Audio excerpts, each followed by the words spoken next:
ይችን ዱዓ ብሎ ችግሩ ያልተፈታለት አንድም የአላህ ባሪያ የለም።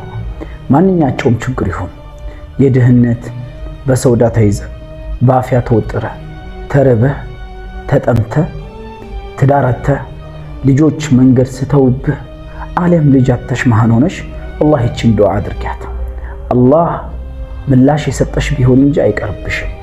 ይህ ዱዓ ነቢዩላህ ሙሳ ዓለይሂ ሰላም ማንም ሰው ሳይኖራቸው ብቻቸውን በረሃ ላይ ሆነው ያደረጉት ዱዓ ነው። አላህም አፋጣኝ ምላሽ የሰጣቸው ዱዓ ነው። ይቺ ዱዓ ሙስተጃብ ናት። አላህ ዘንዳ ተቀባይነት ካላቸው ዱዓዎች ውስጥ አንደኛው ዱዓ ናት።